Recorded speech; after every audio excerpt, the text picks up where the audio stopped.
다양한 분야 인사이트를 얻는 시간입니다. 투자인사이트 매일경제신문 최동훈 기자 함께합니다. 어서 오세요. 네, 안녕하세요. 안녕하세요. 최근에 이제 월말이게 되면 항상 뭐 관리비들이 좀 많이 나가잖아요. 그래서 지지난주부터 짤들도 많이 나오고 뉴스에서도 많이 나오는 게 난방비 폭탄. 그리고 뭐 난방비 나오는 그 고지서를 보면 뭐 10%, 20%가 아니라 뭐 50% 올랐다. 뭐 이런 얘기들도 나오는데 일단 뭐 추운 겨울이었다라고 하지만 그렇게 기간이 춥진 않았거든요.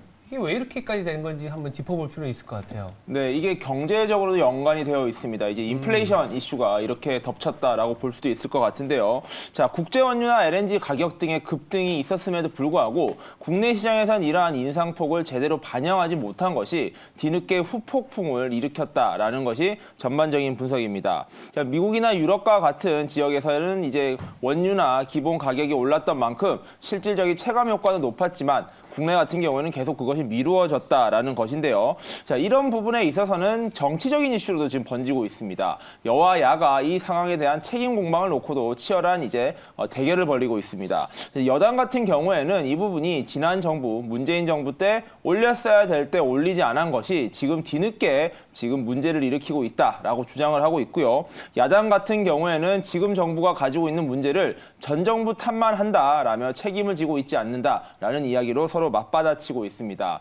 결과론적으로는 실제로 이제 이러한 원자재 가격의 상승을 실질 이러한 가스 가격의 인상으로 반영하지 못했던 게 사실이고 이러한 것들이 지금 새해 들어서 지금 폭탄으로 이어지면서 많은 저소득층과 사람들의 피해를 양상하고 있다라고 지금 보시면 될 것 같습니다.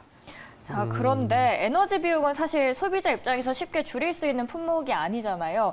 이번에 난방비 폭탄에 이어서 뭐 버스, 지하철, 물, 따릉이까지도 더 인상이 된다고요? 네, 맞습니다. 이제 에너지 폭탄이 이제 시작이다라는 것이 문제라는 것인데요. 지금 이제 LNG 가격들이 올라가는 것뿐만 아니라 향후 남은 여러 분야에서 저소득층 그리고 서민 경제를 옥죄일 수 있는 많은 인상들이 예고되어 있습니다. 먼저 공공요금 도미노 인상이 예고되어 있습니다. 아무래도 대중교통을 이용하고 이러한 이제 이동수단의 비용이 오른다는 거 굉장히 큰 부담이 될 텐데요. 먼저 자동차세 연납 이런 것들에 대한 세제 혜택들이 올해부터 줄어들기 시작하고요. 그리고 뿐만 아니라 버스비와 지하철비 역시 8년 만에 상승을 예고하고 있습니다. 자, 이러한 것들이 결국에는 소비자 물가지수나 생산자 물가지수 등 이제 미국발 이제 인플레이션 하락 기대감을 주고 있음에도 불구하고 국내 시장에서는 되려 다시 또 에너지 인상 또는 이제 교통비 등의 이제 생활비 인플레이션의 문제가 발생하지 않을 것인가라는 우려를 낳고 있는 부분입니다. 실제로 1분기 소득 1분입니다. 하위 20%의 필수 생계비에 대한 이제 가처분 소득에 대한 비중을 살펴보니 이게 무려 92.8%에 달했다는 것입니다. 즉 필수 생계비를 쓰고 나면은 쓸 수 있는 돈이 8% 정도밖에 없다라는 것인데요. 이런 저소득층에 대한 이런 가처분 소득에 대한 부담이 늘어난다는 점, 결국에는 거시경제 그리고 전반적인 가계경제 위기를 가져올 수 있기 때문에 이런 부분에 대한 부담 늘어난다는 게 굉장히 큰 위기의 시그널이다라는 이야기가 나오고 있습니다. 택시비 같은 경우는 2월 1일부터 3,800원에서 4,800원으로 굉장히 많이 오르고요. 가스요금 같은 경우에도 올해 순차적으로 지금까지 올리지 못했던 것을 올릴 예정인 만큼 에너지에 대한 부담 계속 커질 것으로 보입니다. 야, 기본적으로 이제 다 오른 상황이라서 어떻게 보면 뭐 기업 입장에서는 그동안 뭐 가스 업체들이라든지 전력 공급 업체들 같은 경우에는 적자에도 불구하고 이런 단가 인상이 좀 더뎠던 게 좀 악재로 작용했었는데 이렇게 단가 인상을 하면은 기업 입장에서는 유틸리티 업종들의 주가가 좋았어야 되는데 그것도 그렇지도 않거든요. 왜냐하면 이렇게 올려도 적자가 계속 되니까 이 기업을 바라보는 입장에서는 야 이거 이 정도 올리는 게 아니라 더 올려야 되는 거 아니냐 이런 얘기까지 나와요. 이게 참 주식시장에도 안 좋고 실생활에도 안 좋은 상황인 것 같은데 더 가격 인상이 이어질 거라는 얘기들이 나오고도 있는데 어떻게 될 것 같나요? 네, 맞습니다. 이제 기업 입장에서 바라본다면은 이러한 것들이 올라가 준다는 게 어찌 보면 득이 되는 부분도 있고 실이 되는 부분도 있습니다. 왜냐하면은 이제 에너지 비용만 올라가는 것이 아니라 이제 인건비라든지 여러 가지 제반 비용들이 지금 동반 상승하고 있다 보니까 미국의 이제 많은 기업들이 작년 하반기부터 겪고 있었던 가장 큰 문제점 바로 전반적인 비용 증가였습니다. 인건비라든지 이제 교통비 그리고 물류비까지 올라갔던 이유들이 바로 에너지 상승 그리고 인건비의 상승들의 여파들이 있었는데요. 매출이 늘어났던 것보다 이제 비용이 더 많이 늘어나다 보니까 기업 입장에서는 단순히 이러한 것들이 늘어나는 게 득이 되는 부분도 있지만 또 실이 되는 부분이 컸었다. 이게 인플레이션의 가장 큰 여파였다라고 보시면 될 것 같고요. 현재 지금 국내에서 특별히 더 이런 이야기가 지금 부각되고 있는 상황에서 지금까지 좀 억눌려와 있던 인플레이션 숫자들로 인해서 미국보다는 조금 덜 올랐다, 조금 더 낮다라는 이야기가 나왔었는데 이러한 부분이 본격적으로 반영이 되기 시작한다면은 국내 경제 전반적으로 그리고 국내 기업 전반적으로도 더 큰 부담이 될 수 있다라는 우려는 계속 좀 지켜봐야 될 것 같습니다. 제가 따릉이를 가끔 이용을 하는데요. 따릉이의 요금 또한 1,000원이었는데 2,000원으로 거의 2배가 가까이 두 배나 오른다고 올랐네요. 합니다. 그래서 올해 사실 하락세로 예상됐던 이런 소비자 물가 상승률이 오히려 공공요금 인파로 다시 반등할 수 있는 우려감까지 나오고 있는데 여기에 대해서는 업계에서 어떻게 보고 있나요? 네, 맞습니다. 지금 어쨌든 간에 여러 요금들이 많이 오르고 있습니다. 오르고 있는데 말씀드린 대로 되려 이러한 지금 공공요금의 인상들이 저소득층과 이제 서민 경제를 옥죄고 있습니다. 이런 부분이 결국에는 가계처분소득, 가처분소득이 계속 줄어들게 되고 지금 아무래도 금리도 높다 보니까 이제 대출이자 부담 등 이제 가계에서 계속 비용이 늘어나는 이슈들이 늘어나고 있는 상황에서 되려 정부에서는 금리 인하라든지 이렇게 가계에 좀 부담을 줄일 수 있는 방안들을 열심히 모색하고 있습니다. 이렇게 정부가 노력하고 있음에도 불구하고 지금까지 올리지 못했던 공공요금을 올리는 거에 있어서는 사실 정부도 막을 방법이 없거든요. 그렇다 보니까 정부 입장에서 최근에 최상목 경제수석께서 이런 에너지 바우처를 확대하겠다. 지금 계속 생기고 있는 인플레이션의 문제를 막기 위한 방안들을 내놓고 있는데 지금 약간 언발의 오줌 누기 식의 정도의 대책밖에 되지 않는다.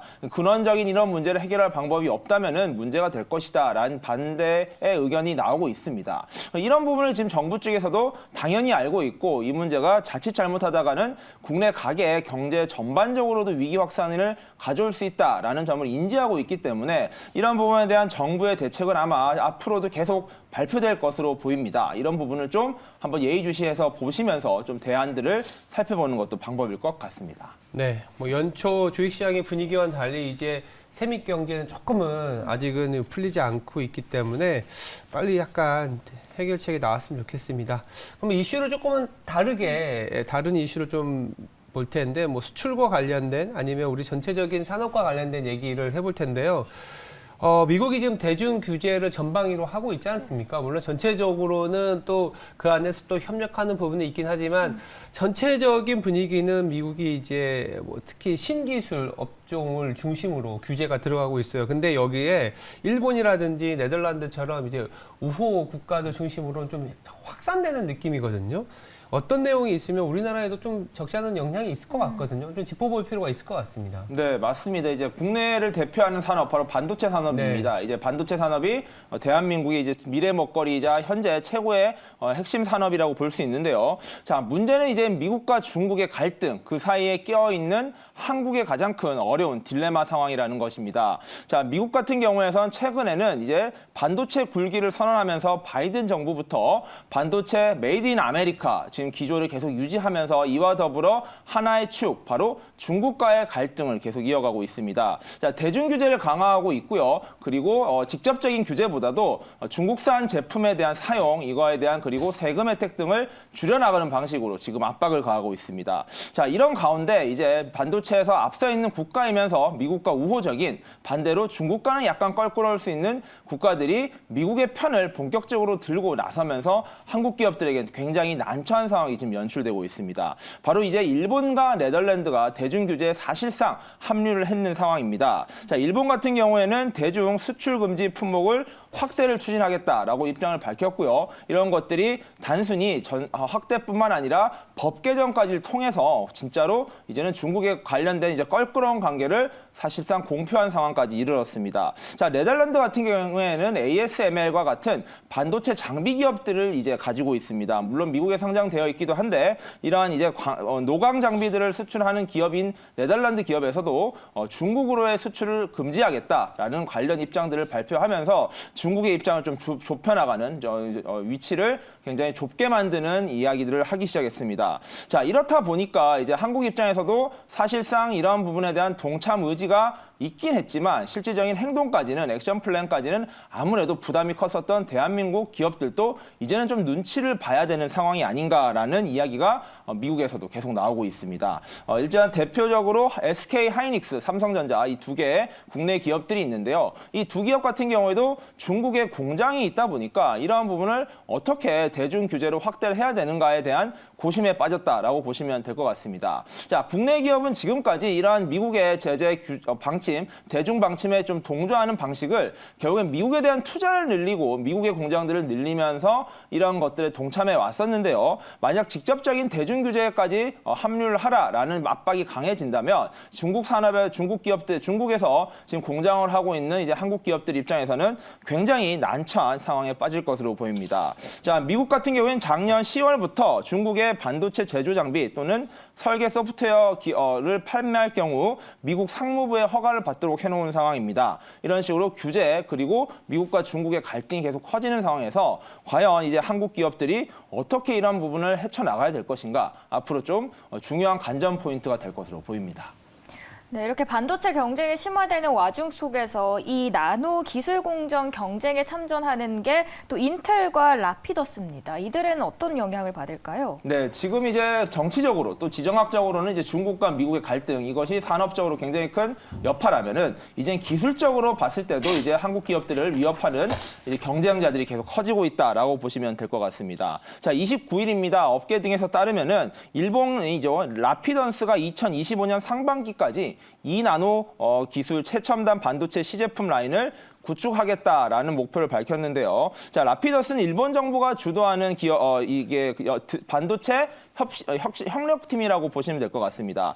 소니, 도요타, 키오시아, 엔티티 등 8개 기업들의 힘을 합친 이제 연합체라고 보시면 될 것 같고요.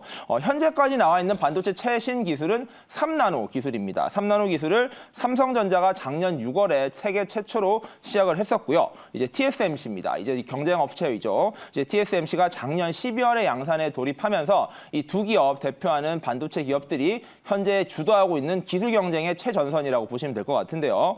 이런 상황에서 이제 삼성전자는 2025년까지 2나노 기술, 2027년까지 1.4나노 기술 이런 식으로 로드맵을 짜서 제일 먼저 기술적인 경쟁력에서는 삼성전자를 아무도 따라잡지 못하도록 하겠다라는 목표를 세운 바 있습니다. 앞서 말씀드린 대로 이제 반도체가 이제 다시 치킨 게임 양상으로 접어들면서 다들 투자를 줄이고 비용을 아끼는 쪽으로 좀 전략을 짜고 있는데 삼성전자만큼은 이러한 전략을 좀 반대로 가져가서 이럴 때일수록 기술 격차를 더 벌리고 이러한 경쟁력을 확보하겠다라는 차별화 전략을 가져오고 있었는데 이처럼 이제 인텔이라든지 라피더스 같은 이제 경쟁사들이 기술 경쟁에 참여하게 됨으로써 어찌 보면 이러한 삼성의 목표였던 반도체 굴기 약간은 좀 차질이 생긴 게 아닌가라는 이야기가 나오고 있습니다. 삼성의 반도체 굴기. 그러니까 우리가 어떻게 보면 최근에 주가가 올라온 게 삼성전자는 어쩔 수 없이 캐펙스 컷을 할 수밖에 없다. 이런 얘기들이 이제 나오는 거잖아요.